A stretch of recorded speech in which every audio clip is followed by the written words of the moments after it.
Hello, and welcome to Life, conversations about Ukraine, Russia, and everything in between. My name is Emily Kessler, and I want to thank you for tuning in today. This week, I interviewed Natalia Khudokonenko, who is Russian and Ukrainian, but she'll tell you a little bit more about herself. This was a very enlightening and really, really good experience that I want to share with you all. Thank you, Natalia, again for being involved. Now, let's get into the interview. Where are you from, and where are your parents from? And can you just tell me a little bit about yourself? Well, I was born and grew up in Slaviansk-na-Kubani. It's a small city in the region called Krasnodarsky Krai. It's very close to Ukraine. My mother, she was born and raised in the same city, but my grandmother, she was originally from Ukraine.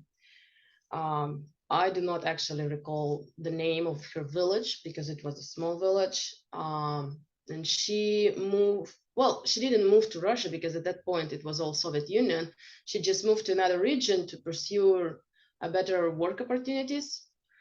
And my father, he's he's also from the Soviet Union, right?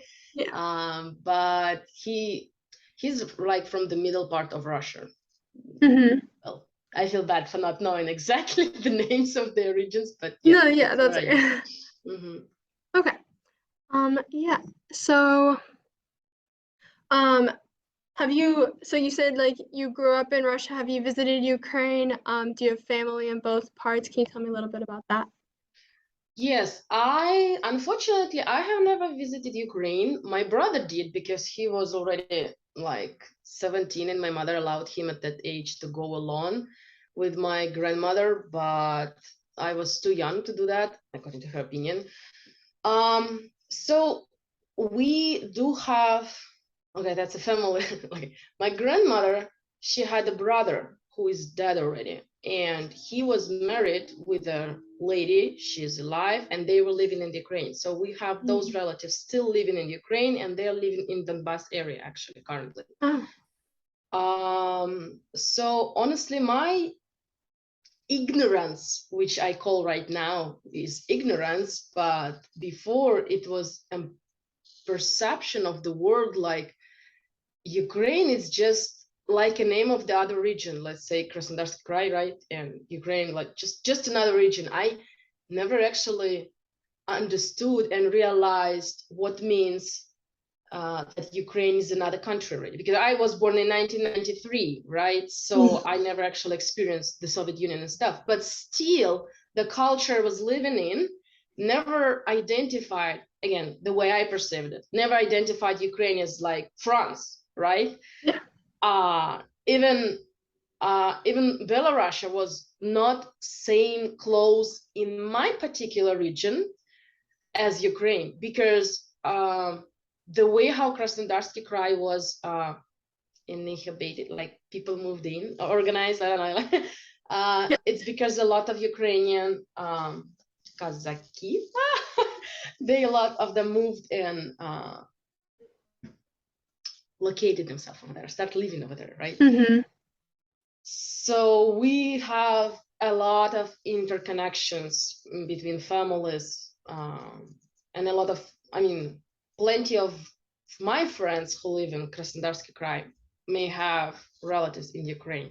So yes, that's something which I realized only here at my 29 years old, that at that time I never saw Ukraine as a individual country, because they were speaking the same language, you know, and we had so many things in common. And I don't know, it just never occurred to me like, yeah, Mexico, it's a different country, but Ukraine, it's Ukraine, you know, like it's here, something. So that's what I remember. I may even say more about my ignorance, that our culture, again, in Krasnodarsky Krai, because of the Kazakh culture, was so mixed that I cannot even identify what is the difference between Ukrainian original culture and culture of Kazakhs, you know.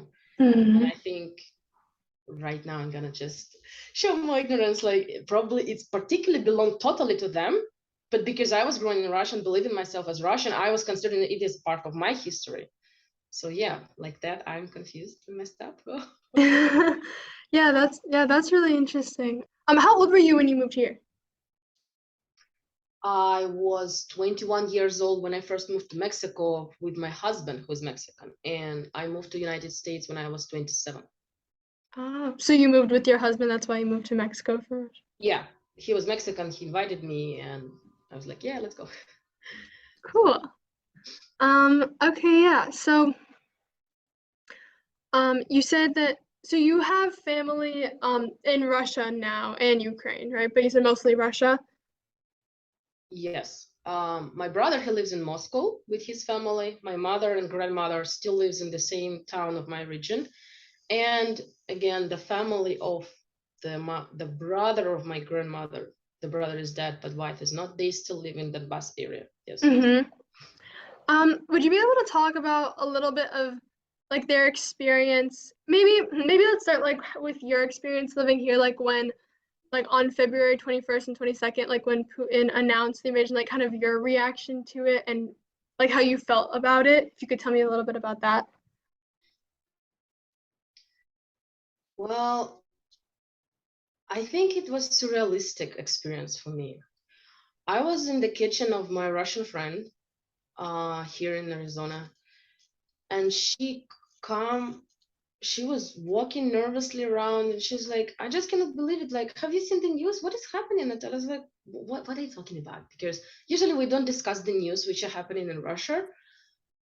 But that time she's like, it's happened. It's really happening. Like, I thought it was just, just a threat. Sometimes Russians can threat people without power and stuff like this. But then it did happen. And I remember myself being numb. I didn't know how to react, and I feel very awkward, uncomfortable because I literally couldn't identify what I feel, and I was okay. I think that was my answer. Like I'm purple. Maybe I mumble something because I really didn't know how to react. Is it happening?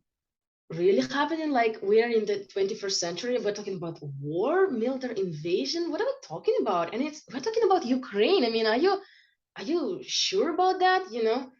And then I was looking at the news, and I kept feeling myself on um like I'm not I couldn't still identify what I feel until maybe 1 week later, when it Mhm. became like it's not a mistake. Let's say this one, it's not a fake news. It is happening, and it's keep happening, and people really running away. And then I was like, okay, but why it's happening, right? I mean, I started to think about the reasons, and it was so heavy emotionally loaded from a lot of relatives. A lot of people start to call me like, what United States thinking about it? What do you think about it? A lot of friends like, how dare you? I have Ukrainian friends in Arizona. I didn't know how to text and say, hi, how are you?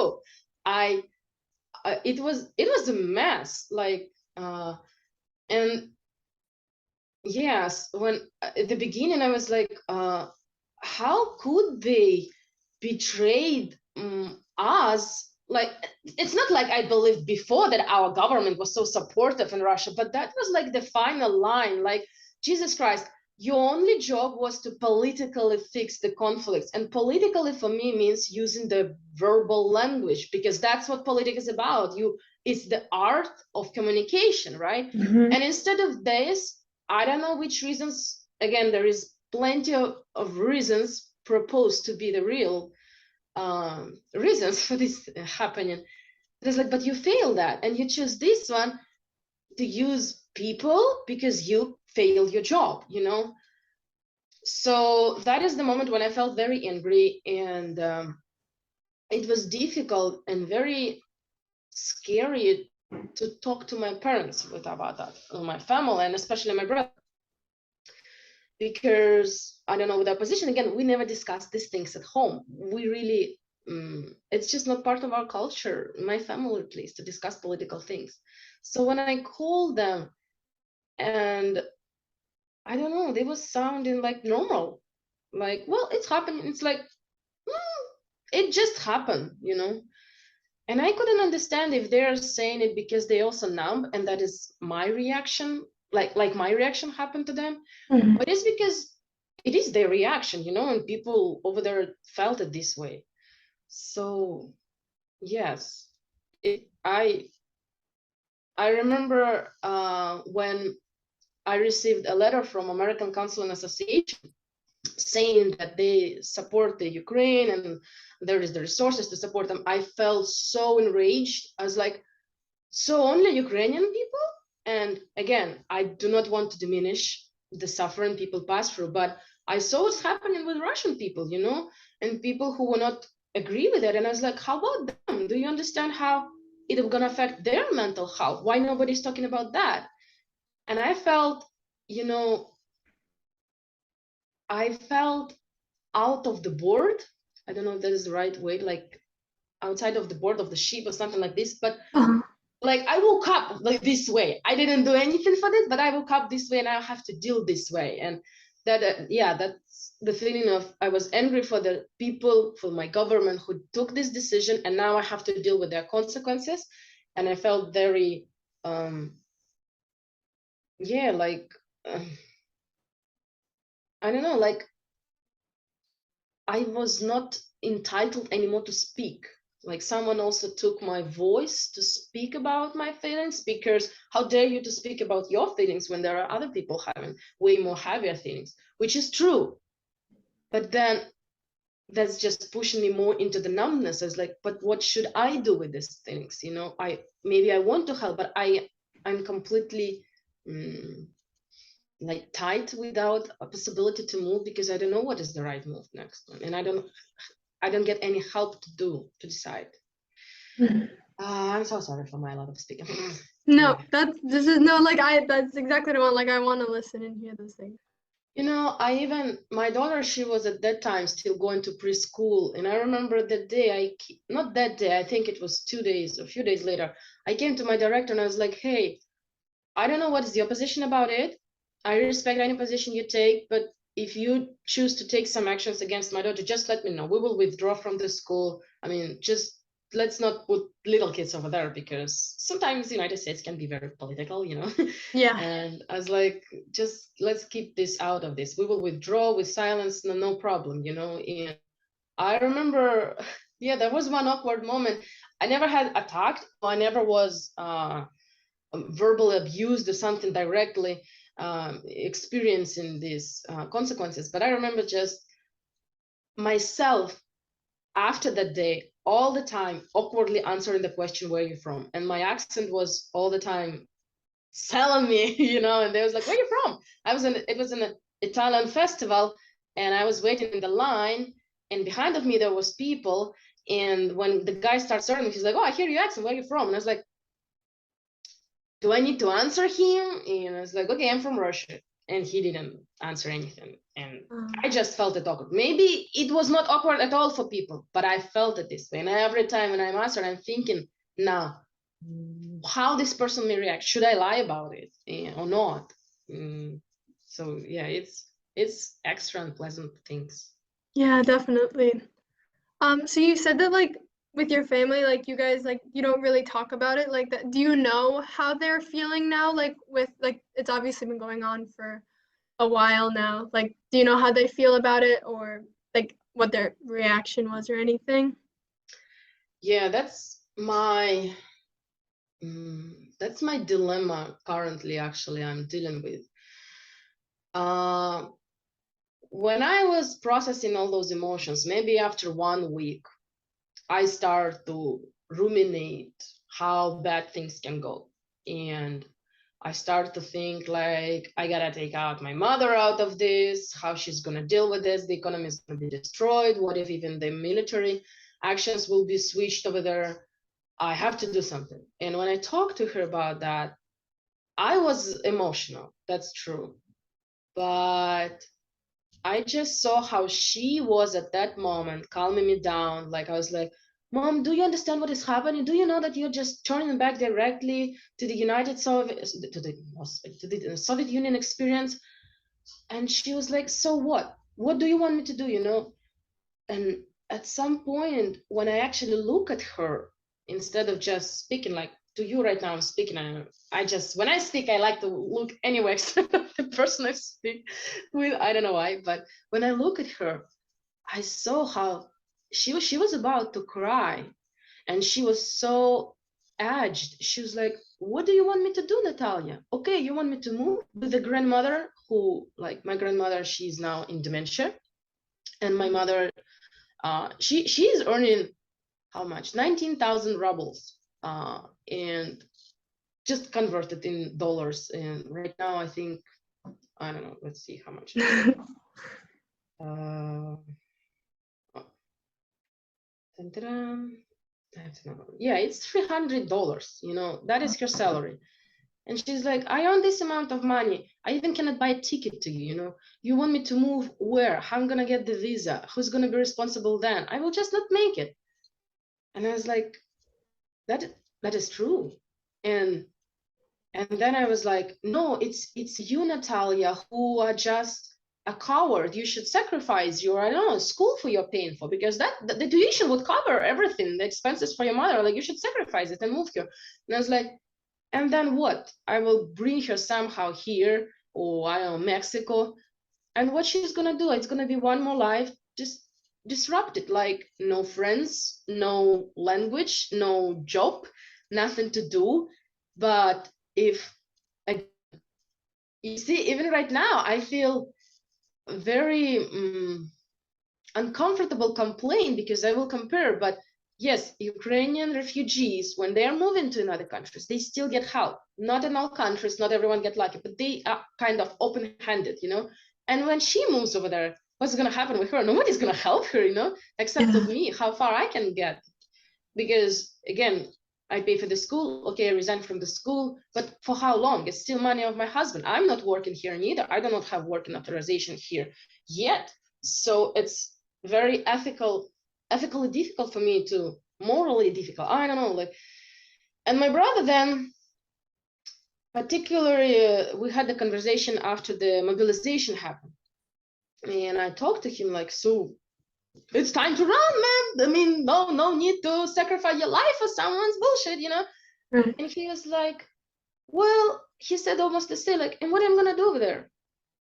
And it's like, we'll figure out. And he's like, I have a wife, I have 2 daughters, I have a mother with a grandmother who has dementia, who I'm responsible for.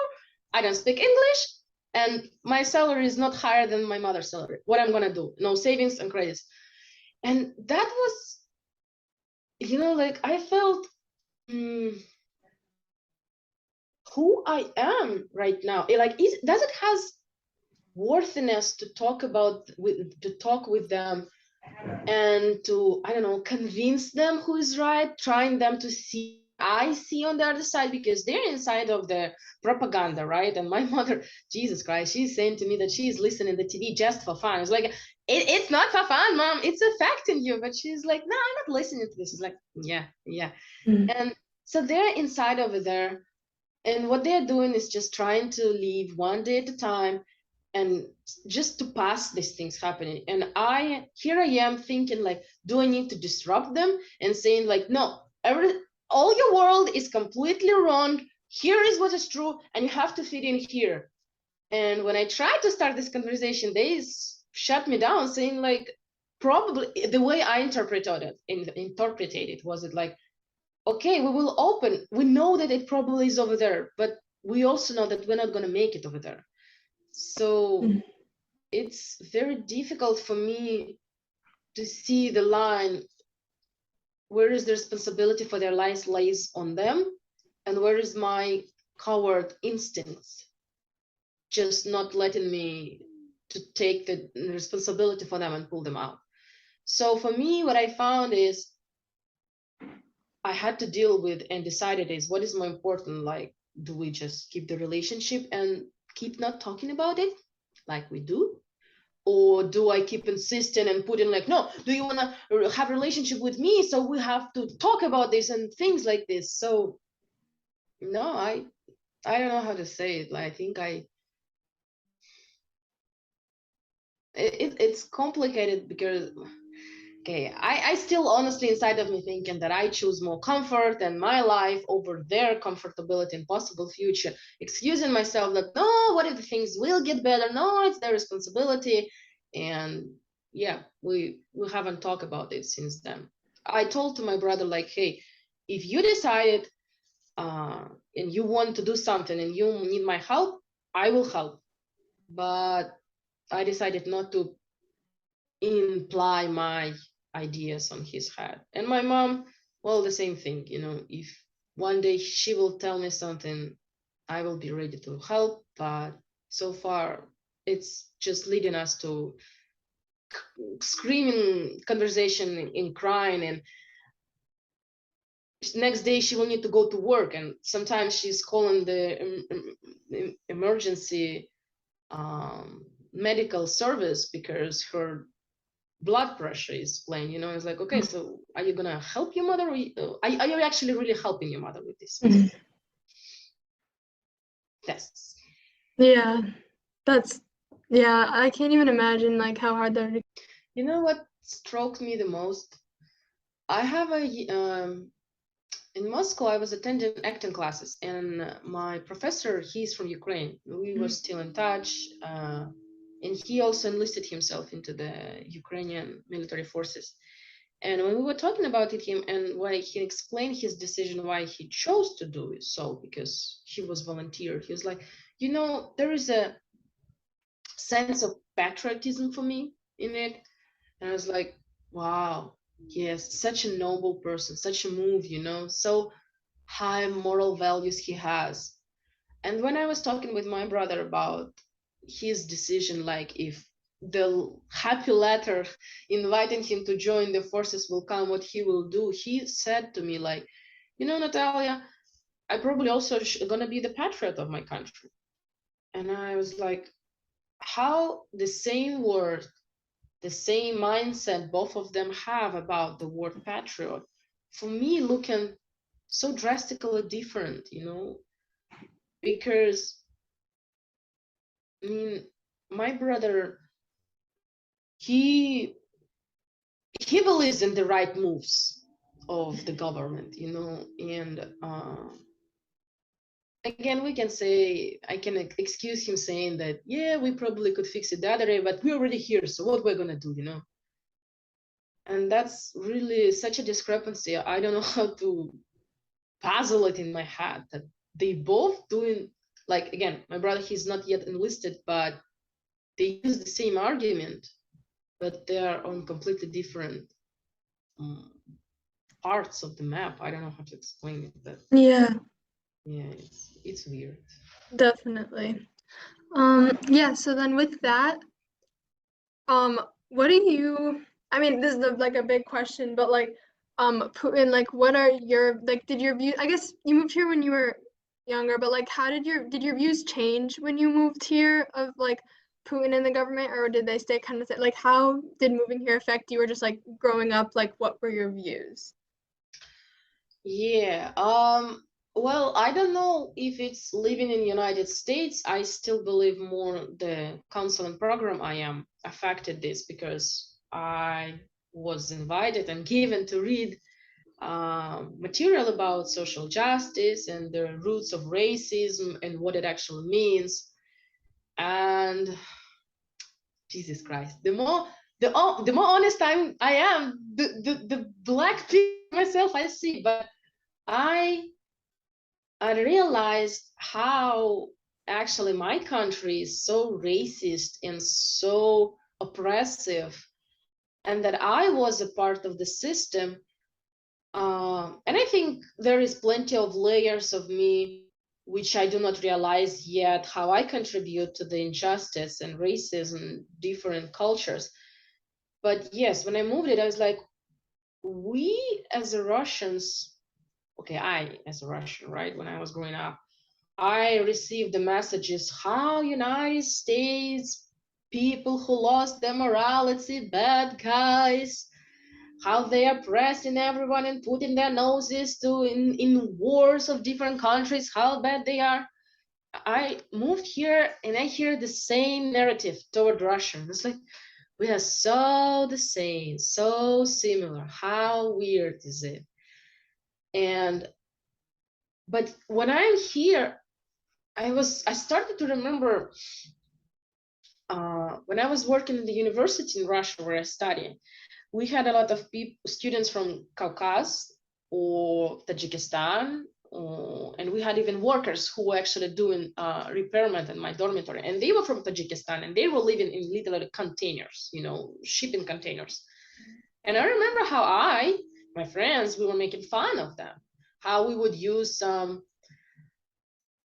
as white person in Russia, I was not considering them slurs, but we would use some kind of N words toward people from Caucasus, And me as a white person, I would consider it's fine. It's part of the culture. Everyone doing that. What's wrong with it? Yeah, they get offended, but I mean, I get offended with people calling me fat, They get offended when I call them that words. What's the problem with that? Like, suck it up, buttercup. Life is painful.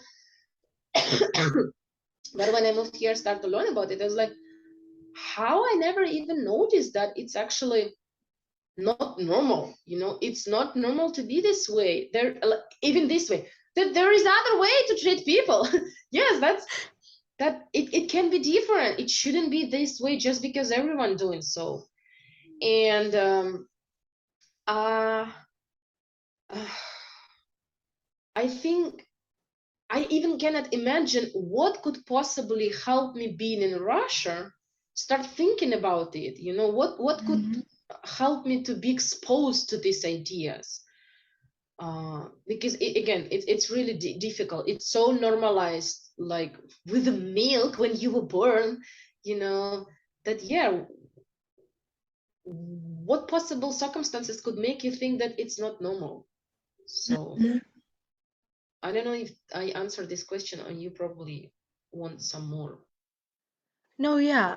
This is a little bit off topic, but when I went to Eastern Europe this summer, I was in Lithuania, Romania, and Bulgaria. I noticed one thing that, like the N word, for example, is used a lot more often and kind of just like as another swear word.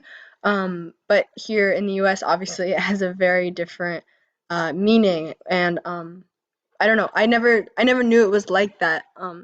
And I don't know. I thought that was interesting. Yeah, we would use it in Russia too. And I remember I remember when I was in Russia and Black Lives Matter happened, I honestly was I was like, come on, people, just it happened, long time ago. Why you're still complaining about this? Look at us, Russian, we enslaved white people. How good we are. And when I moved here and I remember my thoughts about it, it's like, how screwed you are, Natalia. I mean, how you could be proud that you were enslaving your own people and putting it as an example, and you're still doing that in Russia, like not enslaving them literally with the law, but yes, uh, it's like to take the pill from the movie of Matrix, Once you see it everywhere, but before you took the pill, everything what's told you from the media, from some random guy, it's just like, what are you talking about? Just that's Yeah. Do you have any views on like Zelensky and like how he is as a leader? I don't know like how much you'd be able to say about it, but if you do have any like opinions, would you want to share? And if you don't, that's okay. Like if you don't have anything specific to say. I would say I am not familiar with him, like tracing his political career, taking Hmm. the deep look at him. Yeah. Neither with my president, right? The Yeah. only knowledge is like those big news events which happen about them.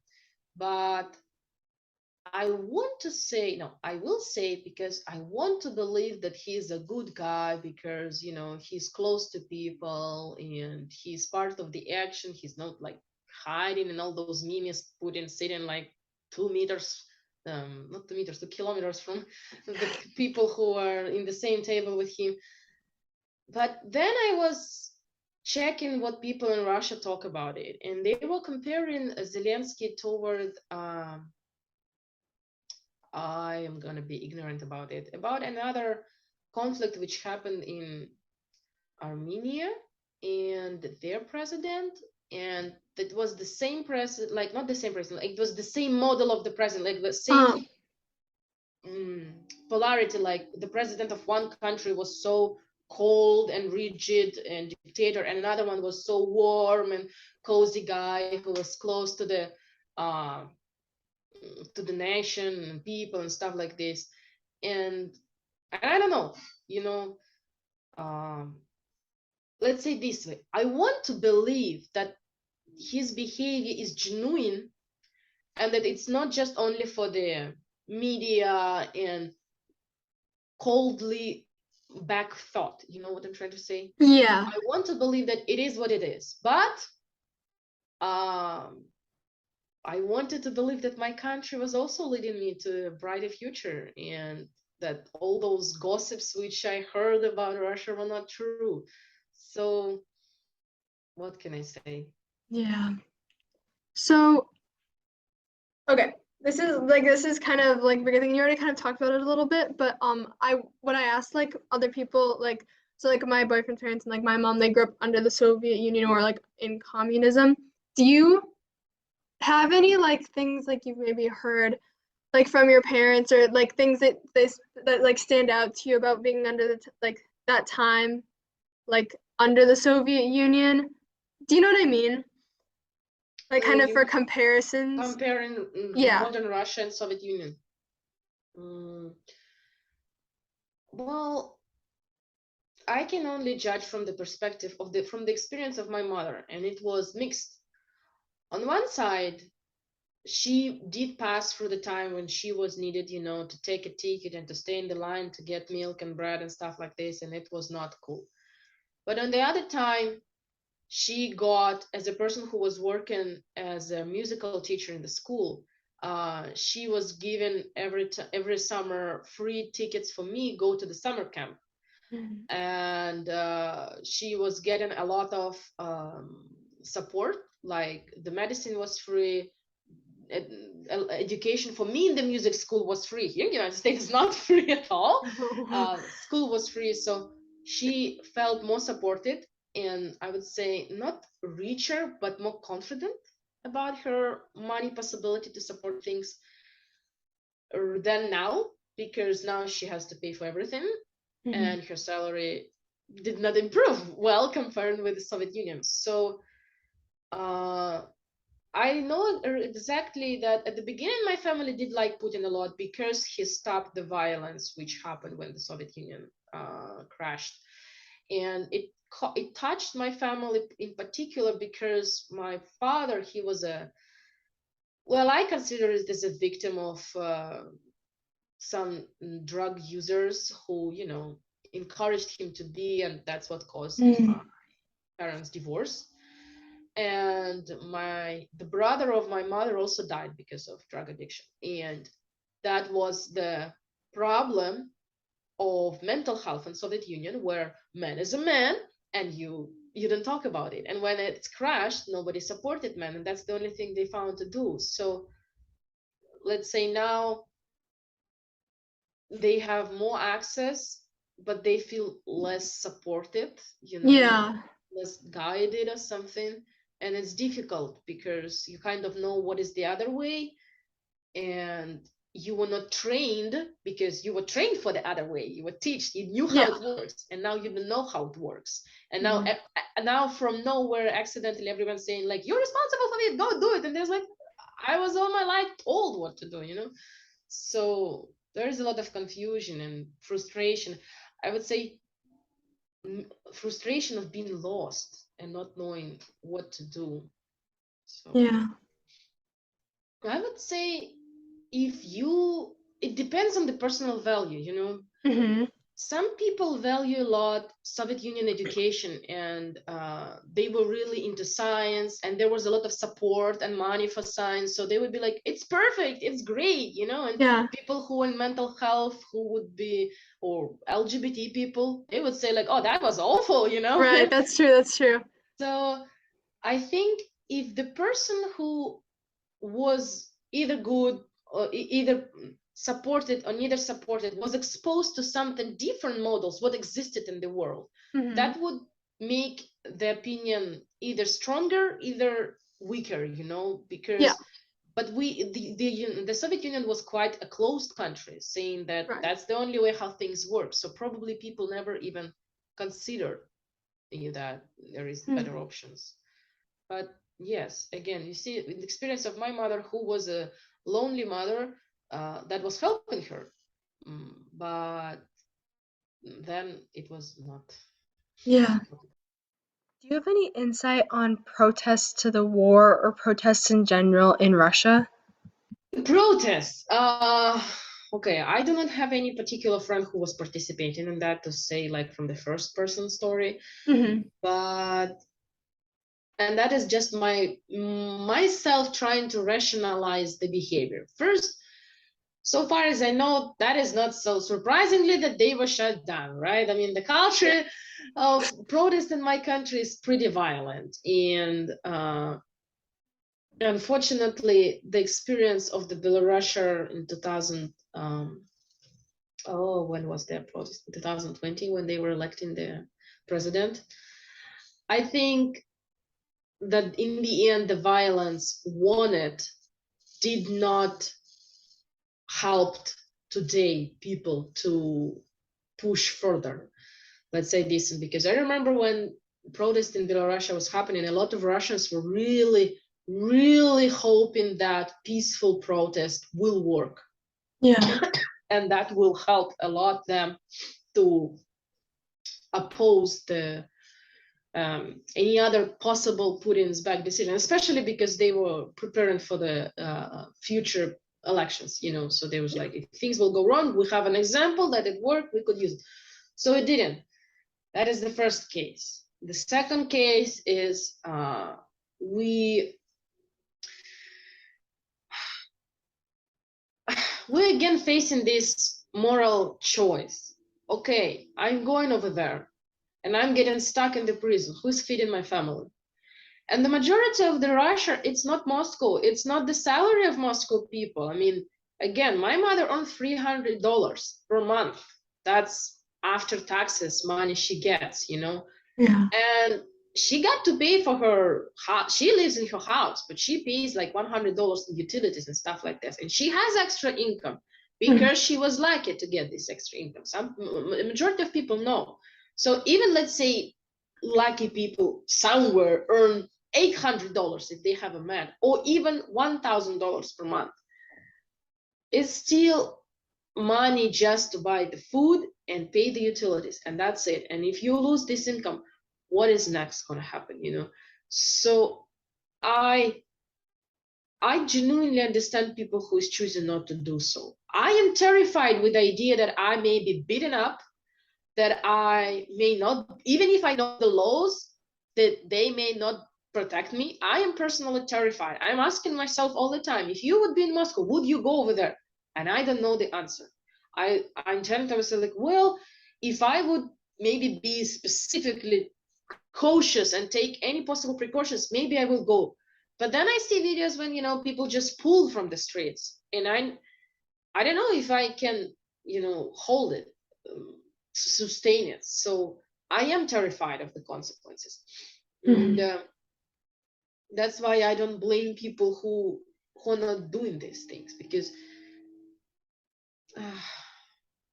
but at the same time, uh, I also think like, okay, when was it? It's here in United States, a lot of protests, or in Europe, ended up with some kind of government saying like, okay, we're gonna listen to you. In Russia, it never happened. I don't remember even one case. It probably happened. Again, I am very interested in political life, but I do not remember. That means it was not so media huge event happened, because if it would happen, I would remember, right? Yeah. But I don't. It means that it wasn't over there. And that again doesn't add up things. So what Mhm. that's what I think about it. Yeah. One of the last questions I have is regarding the Crimea bridge burning. So I know you don't live in Russia now, obviously, but I'm wondering if you have any insight into how regular like Russian civilians see that occurrence and what they think of it. Uh well, again. to the level of my knowledge, which I am not living in Russia already for 7 years and not speaking with a lot of people, just my family and friends. Yeah. There is people who would believe into the what if government says it's this way, that is this way. That's it. We can call it apolitical. You know, that's how my family lives. Like, well, if they say, they say. So why to go deeper? Does it affect me personally? No. Does it going to interfere with my lifestyle? No. So yeah, I don't mind. As far as it's over there, I don't mind what is happening. Yeah. And I would assume that a lot of people are the same way, because I even heard from a trustful politologist. She mentioned that Russian political system was built on the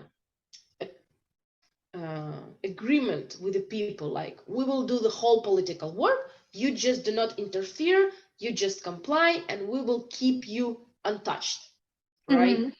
So that's the result, right? Like I'm not surprised why a lot of people think in this way, because Yeah. I see that those reactions stemming from this idea, like they will do the whole job and we will just keep what we have to do. Mm-hmm. But I have to admit that there are people who do believe that it was a provocation, like Mm-hmm. that it was a diversion, and it raises patriotic spirits in them, saying like, no, they don't dare, we have to protect ourselves, that is planned, that is intentional, and stuff like this. There's certainly people believe in this, you know, and then there is certainly people who believe that it probably have been done by propaganda in order to evoke those patriotic spirits, you know. Mm-hmm.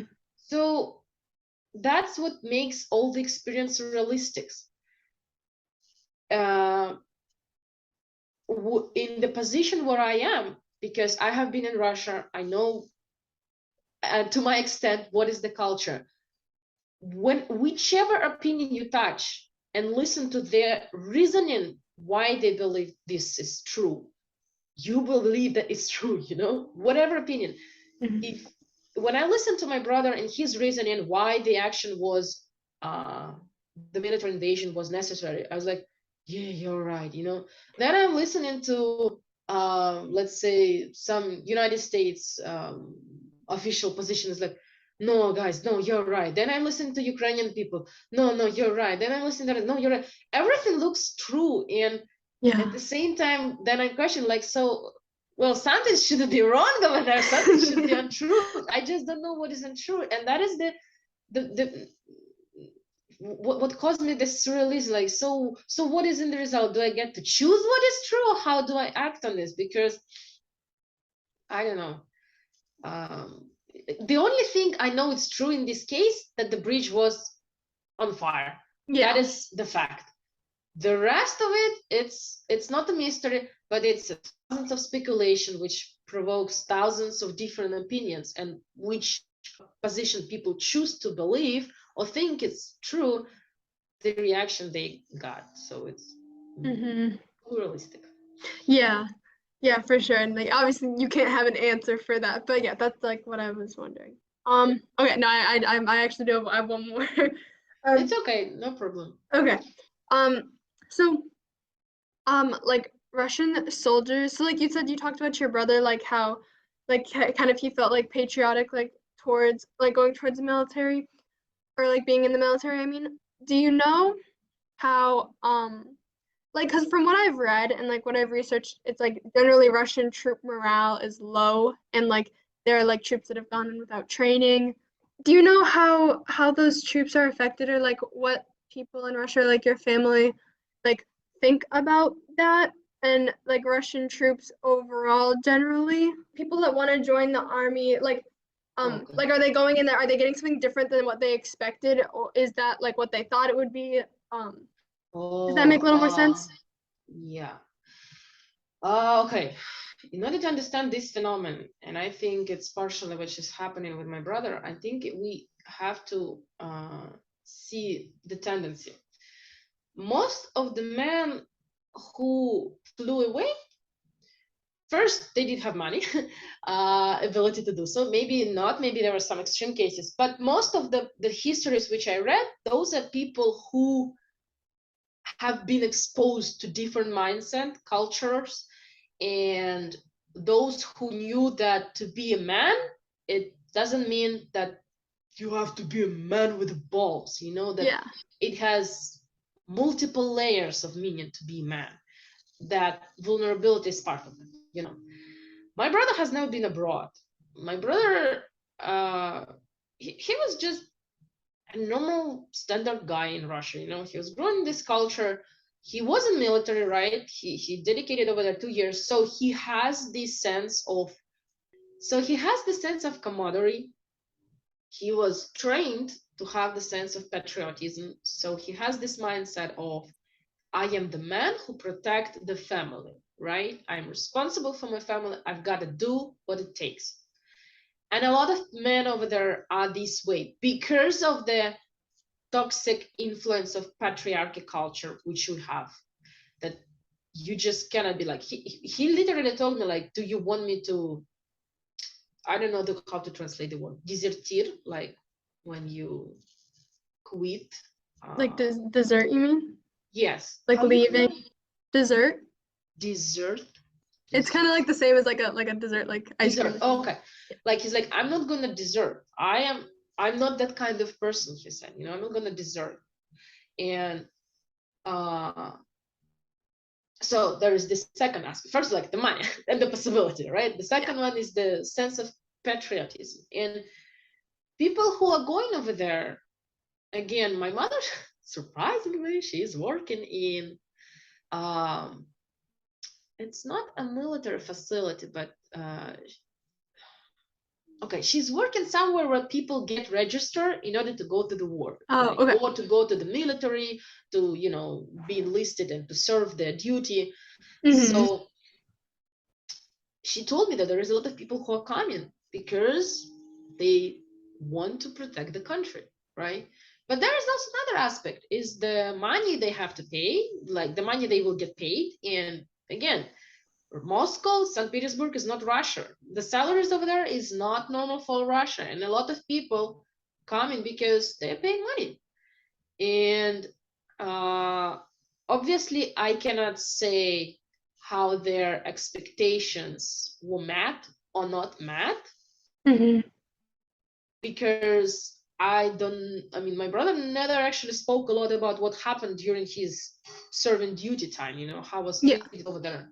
But I suspect that it's not the same thing, you know, as we all passed through the moment when we were training for something and then it happened and we're like, it's not something I was training for.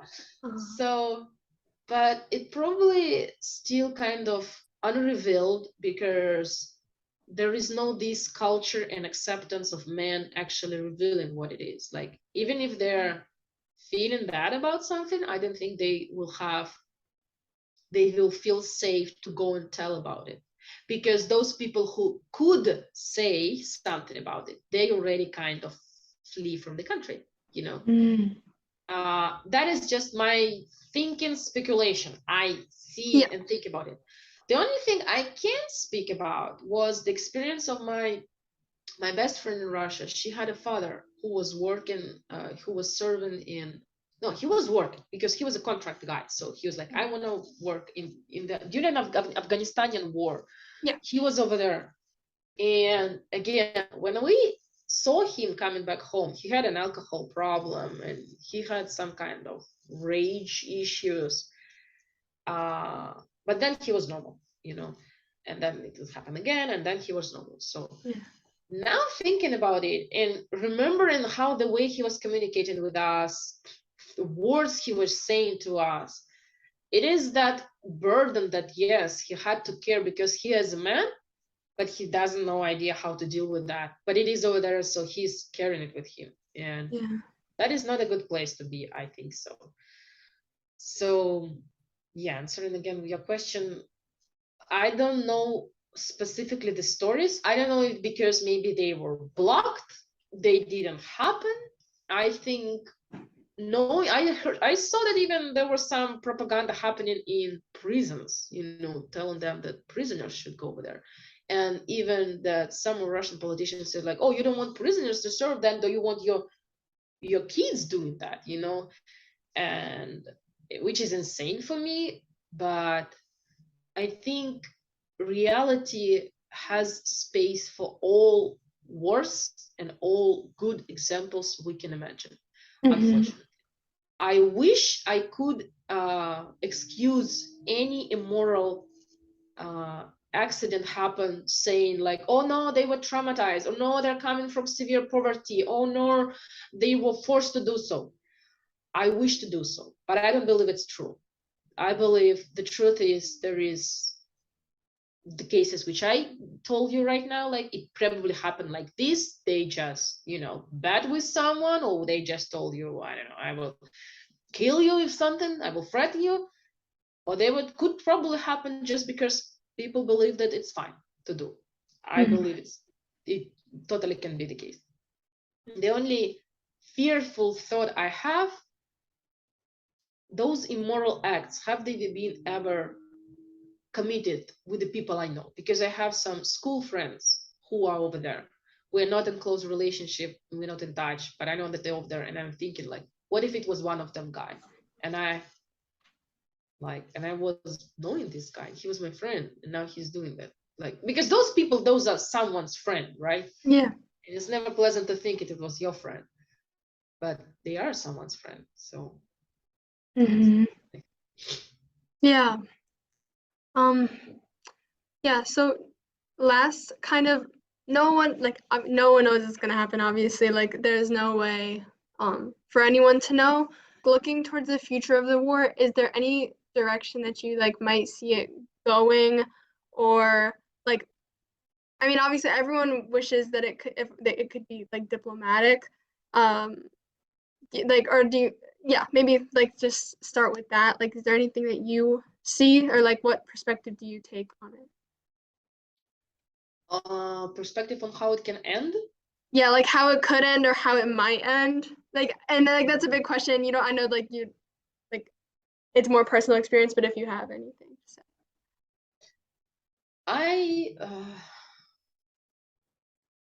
I think I am in the position of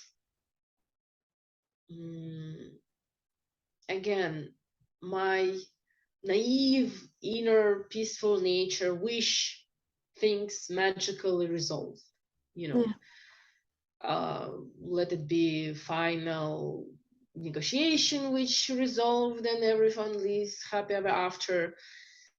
But the reality does not give me some sunny picture, say it this way. Again, the war in Afghanistan was for 20 years. And when I was studied in the schools, like, 20 years, well, not well, 20 years. But we are not even in 1 year, of the war. And I was like, it is the possibility, Natalia, that things can get worse, and it is the fact, yes, that's what I think I would say.